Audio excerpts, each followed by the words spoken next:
today. It's April 28th, and it will be a program about how to get started on genealogy. I've had a couple of people say something to me about that. And the speaker will be Douglas Stream. He's a new volunteer here, and he's worked a lot on genealogy and just published his own book about his own family. So that's April 28th. So, and we're glad to have Dennis Crawford here today, who's written a book about Robert Kennedy in Nebraska in 1968. And there's a few photos out of Kennedy at Plattsmouth in May of that year.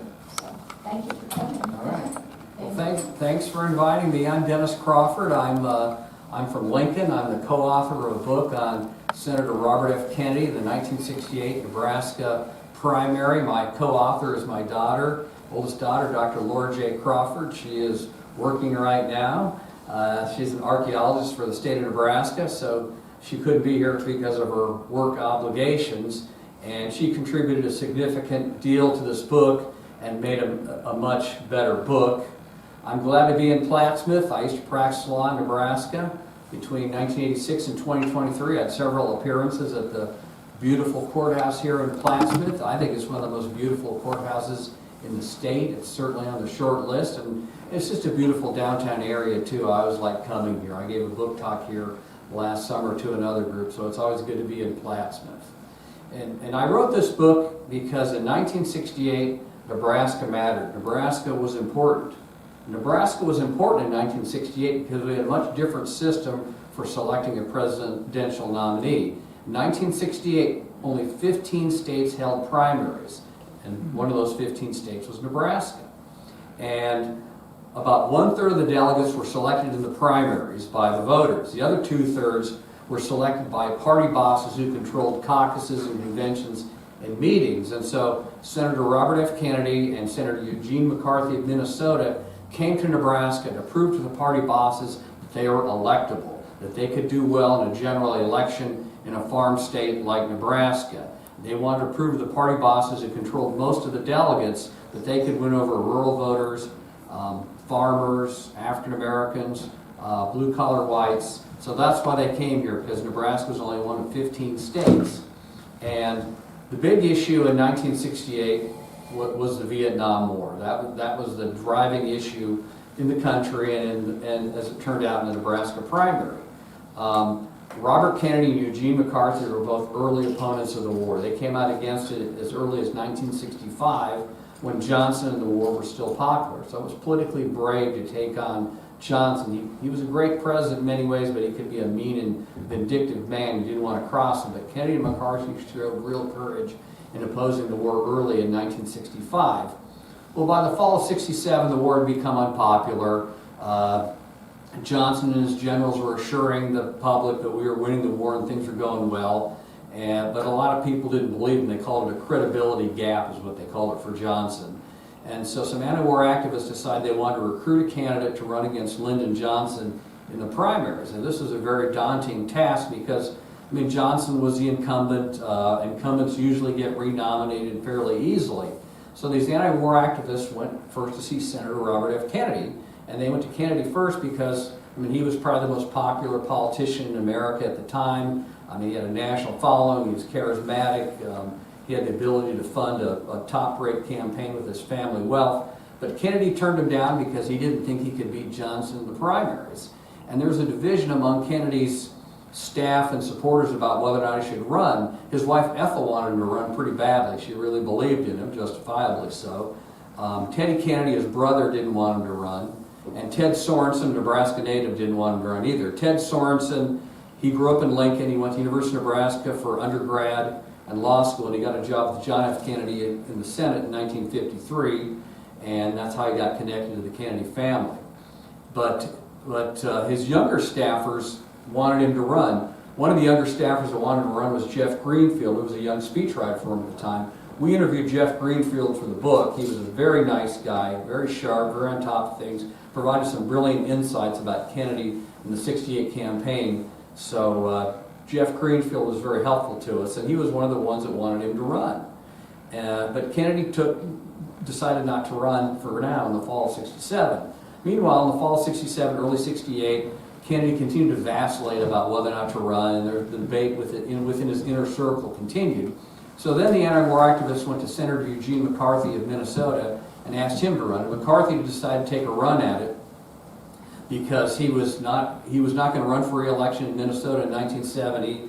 He was kind of burned out on his Senate duties, so he was up to the challenge because he didn't really have anything to lose. He was going to be out of politics in 1970. So McCarthy began to run pretty hard in New Hampshire, which was the first primary in March of '68, and he recruited a lot of student volunteers to knock on doors all across New Hampshire for him.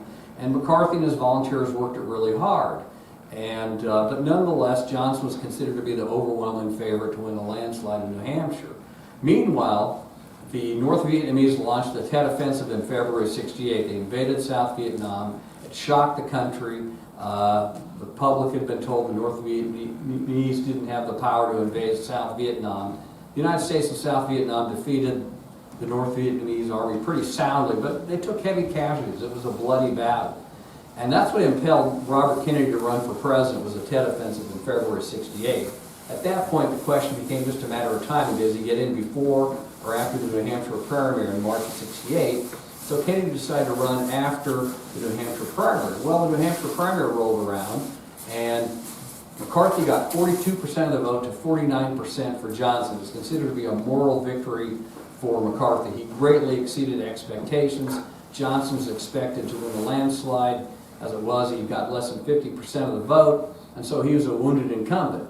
So Kennedy decided to announce on March 16 of '68, a Saturday. But he had one little problem. The deadline for filing in Nebraska was Friday, March 15 of '68. Ted Sorensen had advised Kennedy to run in Nebraska, and he told Kennedy, I think you could do well in Nebraska because Phil Sorensen, Ted's brother, was a former lieutenant governor. He had a political organization in the state, and Ted Sorensen told Kennedy, Phil Sorensen can manage your campaign. This could be a good idea to run in Nebraska. But the problem was the deadline for filing in Nebraska was the afternoon of March 15 of '68, so Kennedy had blown the deadline.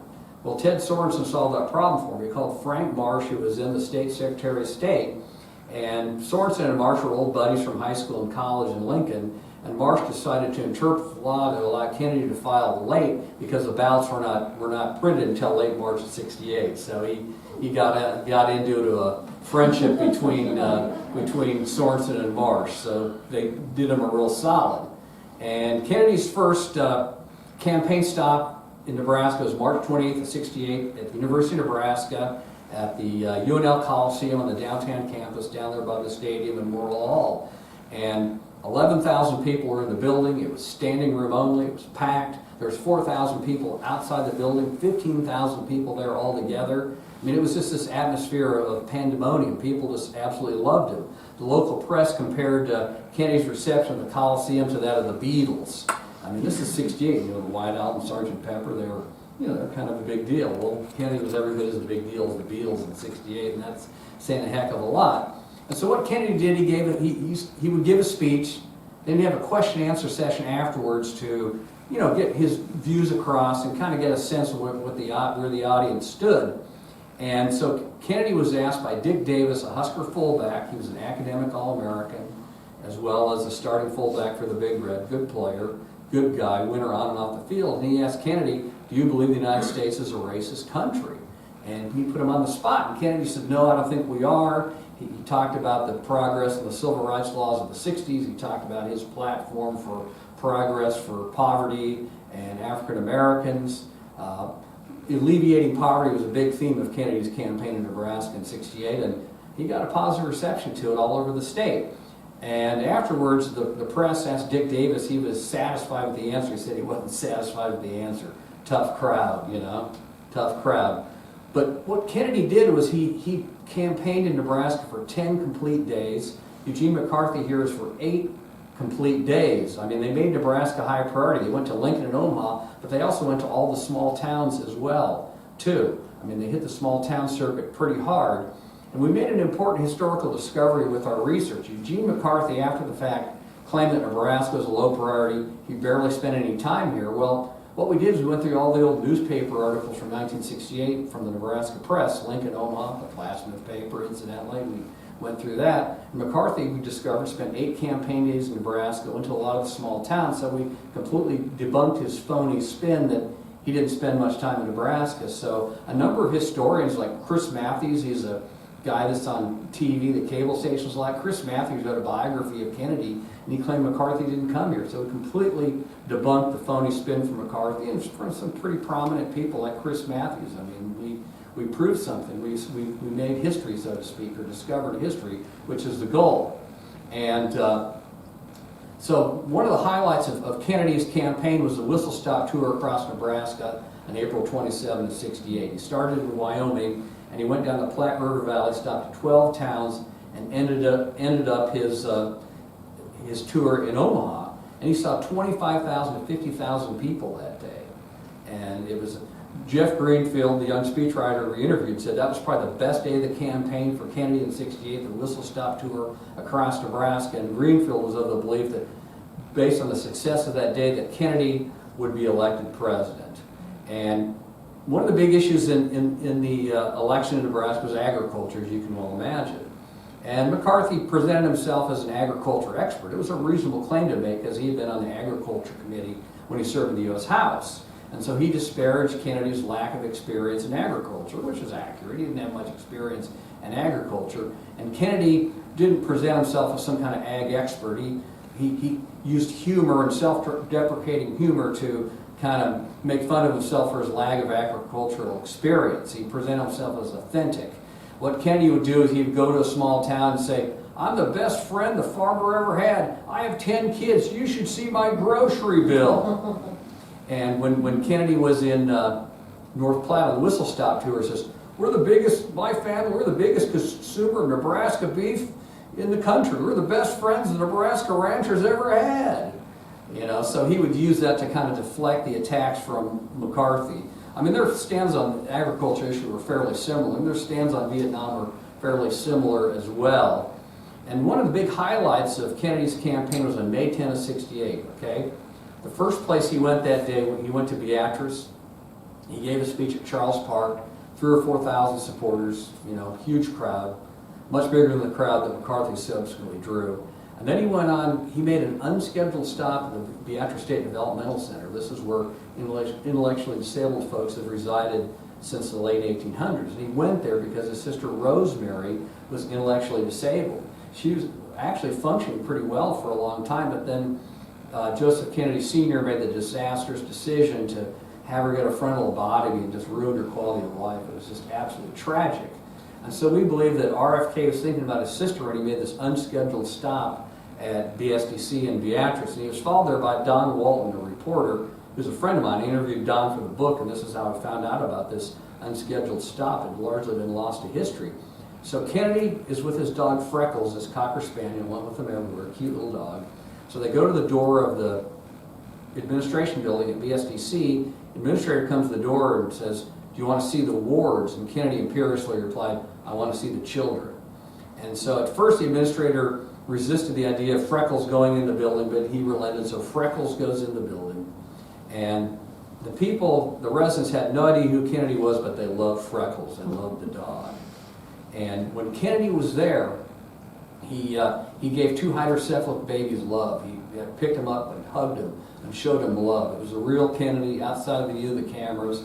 There's only one reporter present. I don't think this was reported until years later after the fact. So that really showed the real Kennedy.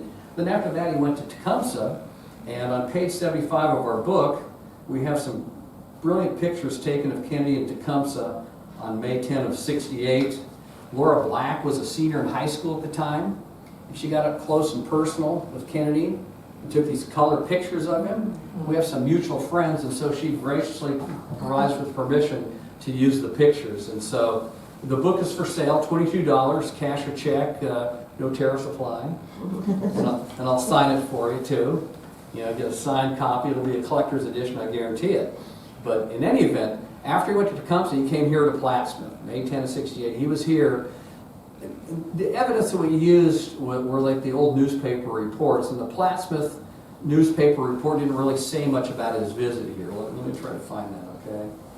I mean, some of the quality of the coverage was really good about where he went. Some wasn't so good. Like I found a complete transcript of his speech in Hardington on April 20, in the Hardington newspaper that had a complete transcript of the speech, and it's in the book. I found a complete transcript of the speech he gave in Wilbur when he dedicated the Czech village on May 12. Brilliant speech.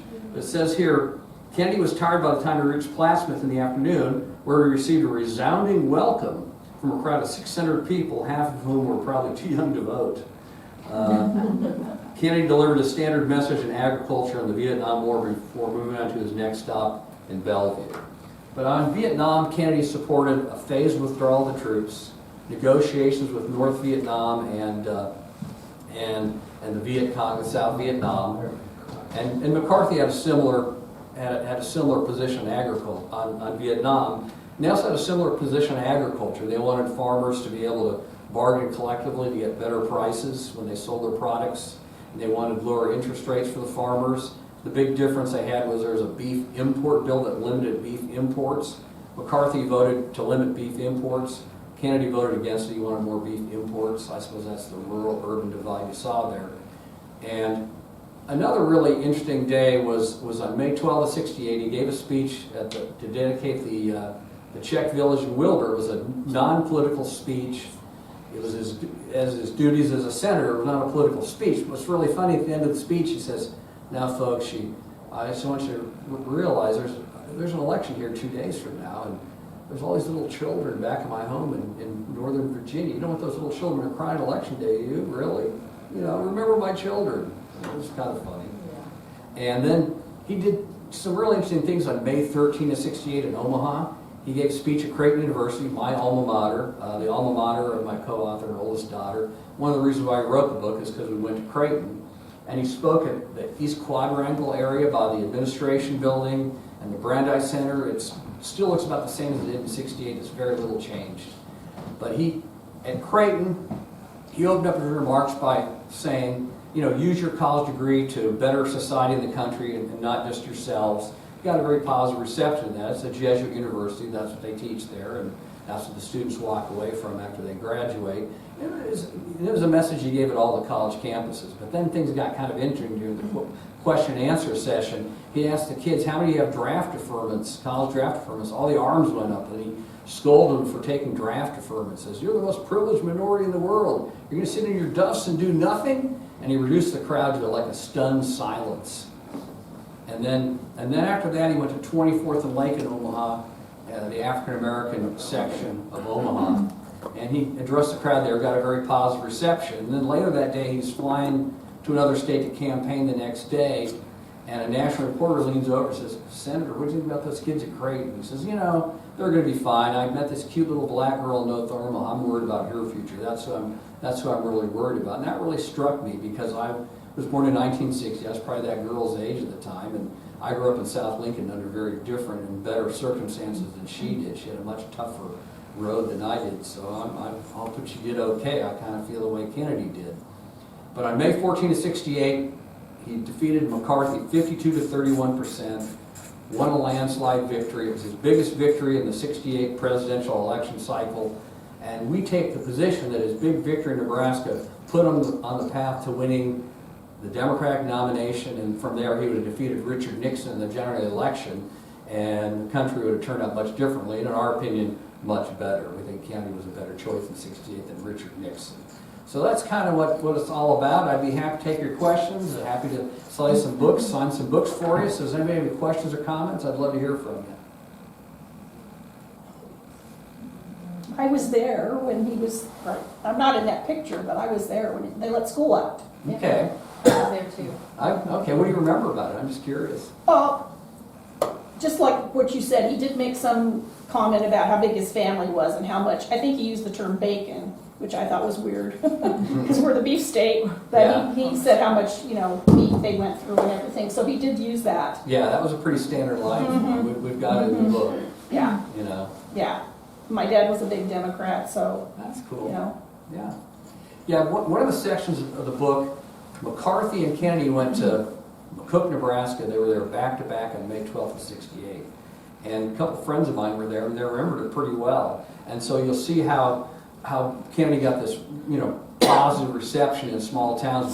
Cook is a good example. I mean, the people just went crazy. My buddy said that McCarthy was dry as Melba toast. He was a professor, so he had this very professorial style. But then my friend said that Kennedy was charismatic, the atmosphere was electric. It was just completely different. It was like night and day. I remember that he was very accessible, and you can see from that picture, I mean, he was leaning down and shaking hands with everybody, and, yeah. I mean, the crowds went crazy. Like, when he was in Shattered, he had this PT-109 pin his brother Jack gave him, and somebody stole his PT-109 pin. But some of his aides plunged in the crowd and they got the pin back, for example. And in some of the other states, people would steal his shoes. And they also stole his cufflinks too. He had this, like, a big box of cufflinks available for when his cufflinks were stolen. I mean, people just went crazy. Was he traveling like motorcade or He- by train? He did both. Oh, okay. He did the train trip across Nebraska. They did several motorcades in Nebraska. He did a motorcade on April 20 in northeast Nebraska, Norfolk, that area, and then May 10, 11, 12, and 13, he had motorcades all over the state. We grew up on Main Street, 805B, and I can remember watching from the light pole up there, just, you just had an electrifying crowd down there, people just yelling and cheering, and I mean, it was just unbelievable watching it from there. But, Yeah. It was cool. Yeah. Yes, sir. I don't remember, where was he at on Vietnam? He believed in a phased gradual withdrawal from Vietnam. He wanted the South Vietnamese army to do more of the fighting, and he believed in negotiations with North Vietnam, the Viet Cong, and South Vietnam to settle the war. That's basically what he wanted to do. And McCarthy had a similar position too.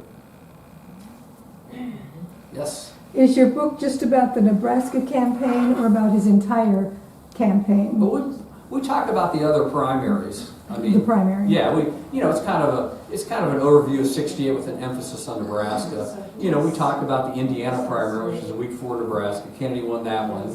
And then we talk about the Oregon primary. He lost that one on May 28th. Then we talk about California and South Dakota on June 4. He won both of those. So, yeah, we talk about his entire campaign, but it's mostly about Nebraska. And in our bibliography, there's some really good books that we used on the 68 Kennedy campaign in general. I'd strongly recommend that you read if you want to get the whole picture. Thurston Clark probably wrote the best book on his 68 campaign. I think it's called The Last Campaign by Thurston Clark. And then Jules Whitcover wrote a book, 85 Days on his campaign. Whitcover wrote it in 69. He covered Kennedy in 68, so it was kind of like a first draft of history. So between the two of those and this one here, you'll learn a lot. It's a fast read, 105 pages. Can you get that on Amazon, or do you sell it online? It's on Amazon, yeah. Okay. Absolutely, yeah. I'll do that. Yeah. Yeah, we're on Amazon. Okay, perfect. Yeah. Robert F. Kennedy, The Road Not Taken. Yeah, get a picture. Yeah, we're on Amazon. We make sending out Amazon orders a very high priority. So we'll get it out to you toot sweet. Absolutely.